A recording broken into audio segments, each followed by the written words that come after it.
the show. Tonight, I'm talking hoops. It's trade season and draft season.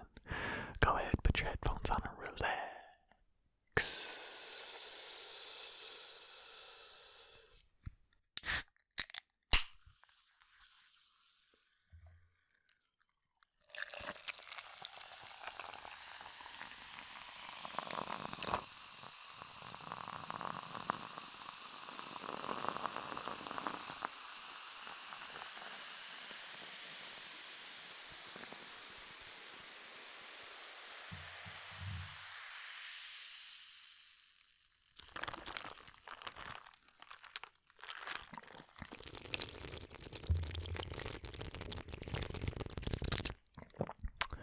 Alright, how's everybody doing tonight?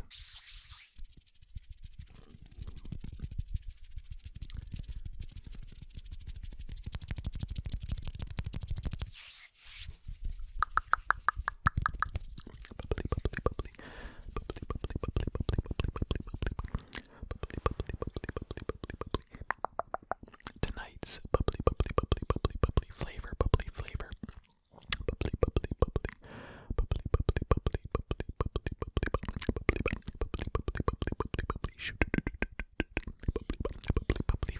is blackberry, shoot.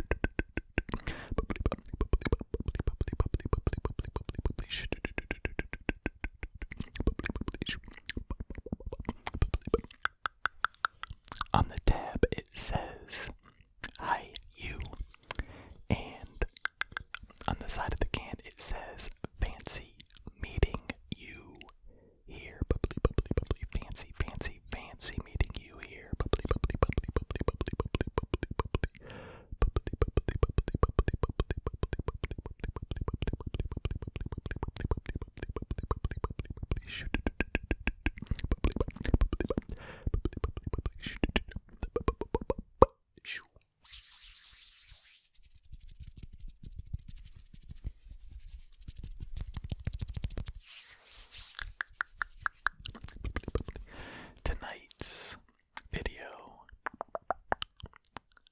Tonight's video will be about the NBA draft and trades.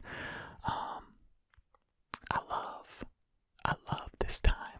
I love this time, like before the draft and the draft itself, and all the movement that happens before the draft, during the draft, and after the draft. So this is kind of fun. I'm just gonna speculate on some of the trade rumors and go over some of the trades that have already happened. So the draft is tomorrow, and there's already been some movement.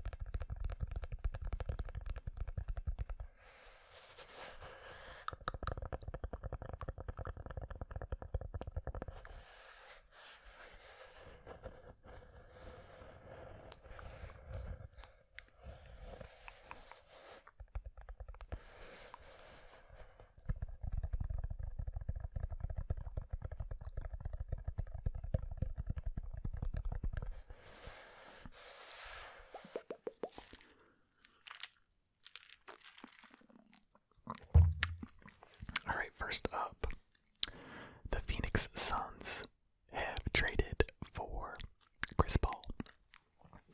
CP3 to the Suns, and I actually really like that move for Phoenix. Remember now, last year,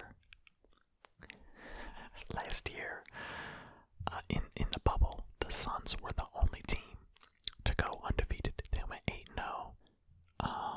It wasn't enough to get a shot at the playoffs, but it was still impressive. 8-0. Devin Booker is a baller. DeAndre Ayton's getting better. And Chris Paul, adding Chris Paul to that roster is really gonna help out those guys. Okay, here are the details of this trade. The Phoenix Suns receive CP3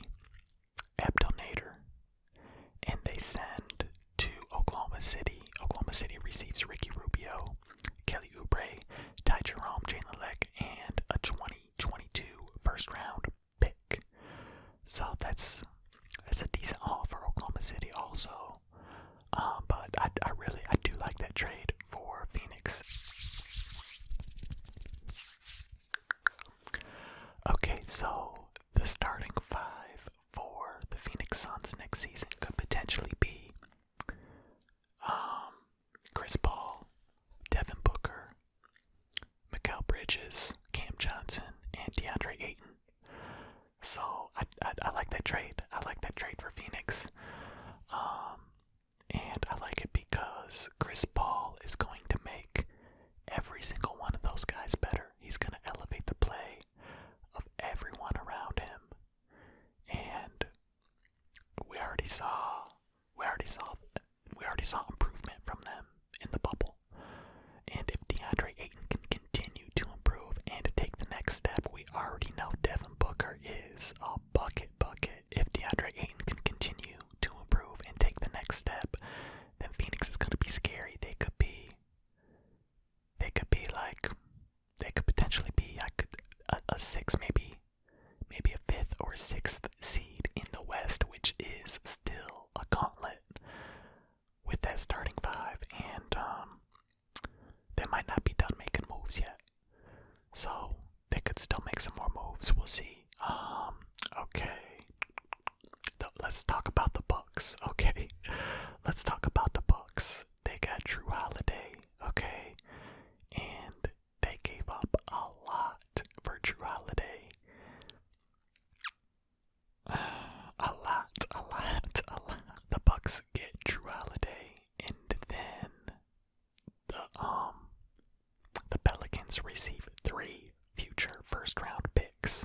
Also potential pick swaps. Also Eric Bledsoe and George Hill. So it's Eric Bledsoe, George Hill, 3 first round picks for Drew Holiday. That's a lot. The Pelicans. I think the Pelicans win on. I mean, I like Drew Holiday. I do like Drew Holiday, but I mean, come on. That's robbery right there. And the Bucks also did land Bogdanovich from the Sacramento Kings in a sign and trade. So let's see. Milwaukee receives Bogdanovich and Justin James from the Sacramento Kings. And then the Kings get Dante DiVincenzo, Ersan Ilyasova, and DJ Wilson. They just gave up too much for Drew Holiday, I think, but it does give the Bucks a nice starting five as well. So the Milwaukee Bucks starting five as of right now would probably be Drew Holiday, Bogdanovich, Chris Middleton, Giannis Antetokounmpo, and Brook Lopez. That's a pretty good starting five now. I don't know about how much depth they have now, but we haven't even gotten to the draft yet, so there's still going to be some more things happening. Keeping it with the East, the Celtics are trying to extend the deadline for Gordon Hayward to either exercise his player option or opt out.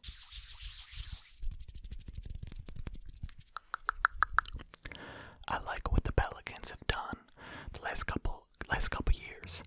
So they gave up 2 players. They gave up Anthony Davis and Drew Holiday.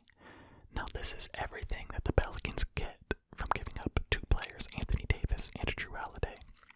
The Pelicans got 6 first round picks. 6 first round picks. Brandon Ingram, Lonzo Ball, Eric Bledsoe, George Hill, Josh Hart, and 4 pick swaps. I think that the Pelicans are gonna be pretty good, and if Zion Williamson stays healthy and pans out, then look out.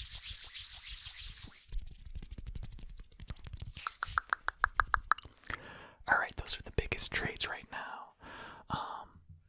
The Lakers are trading for Dennis Schroeder. I don't know if that. Does anyone know if that's official yet? The Brooklyn Nets traded the Detroit Pistons for Bruce Brown. The Nets get Bruce Brown and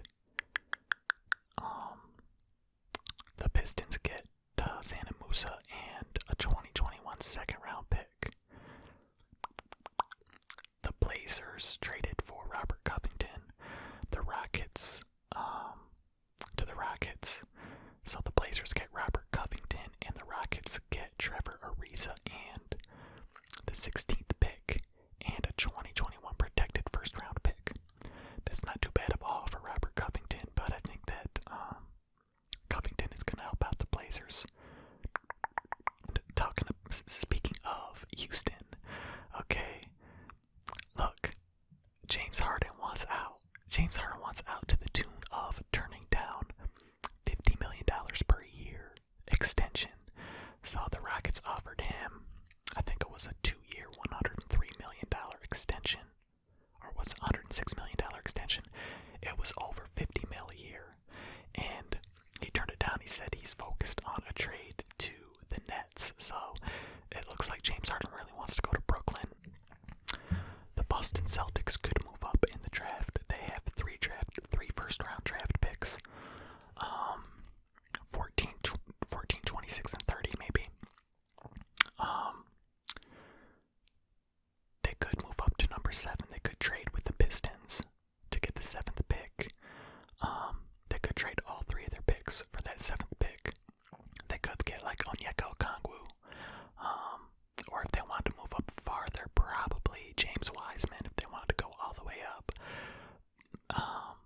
Wiseman probably won't be there at 7 though, so they probably have to go up to 2 to get him, because I think the Warriors may take Wiseman, but they may be looking to trade down as well. There's multiple scenarios here. The Warriors could potentially trade for Clint Capella, and the Atlanta Hawks then will move up to number 2. So the Warriors send the 2nd pick and Looney to the Hawks, and then the Warriors get the 6th pick and Clint Capella. So that would give the Warriors their big man, and then I kind of like that for the Warriors. They could still get a really good player, number 6. Okoro, Okongwu, Obi Toppin. So I kind of like the sound of that one for the Warriors. James Harden to the Celtics, Russ to the Knicks, Jaylen Brown and picks to the Rockets. If this happened, I don't want this to happen. I don't want this to happen. Jaylen Brown's my favorite player. Okay, so the Boston Celtics would receive James Harden and PJ Tucker. The Houston Rockets would receive Jaylen Brown, Gordon Hayward, Kevin Knox, Julius Randle, Bobby Portis. Picks 14, 26, and 30. A 2022 first-round pick. Top 5 protected via Boston. I really hope that does not happen. James Harden is a great player, but I don't want to give up all that for him. But that is a scenario in which the Rockets move both Russell Westbrook and James Harden.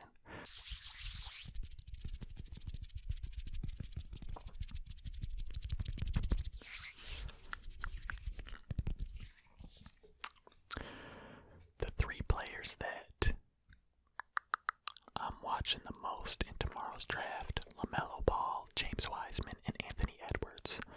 I want to see what happens with those 3. There's going to be some movement. I would be surprised if Minnesota keeps the top pick.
Okay, so the West is loaded again, right? We've got the Clippers and the Lakers. Okay, the Warriors are going to be back. The Nuggets are going to be back. The Portland Trail Blazers are going to be back. The Phoenix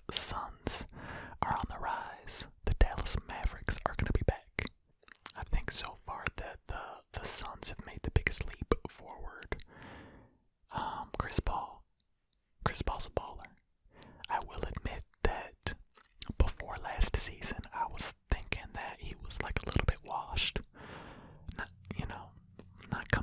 not like completely washed, but like just, not as good as he used to be, obviously, and a little bit washed. And he proved me wrong. He balled out last year. I think Portland is going to be significantly better next season than they were this past season. So I know that Dame balled out in the bubble. Before that, they were kind of underachieving. So I do think that the Trailblazers are going to be pretty good next year as well. As far as the East goes, okay, I like Milwaukee's starting five. I like their starting five, but they're gonna have to figure some other stuff out. Boston's gonna make some moves. The Nets. We're gonna have to see what happens with Brooklyn. We're gonna have to see how Kevin Durant comes back. Man, I'm ready for basketball season.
That's about all I have for you tonight. Thank you for watching. Please, as always, if you like this video, give it a thumbs up and subscribe.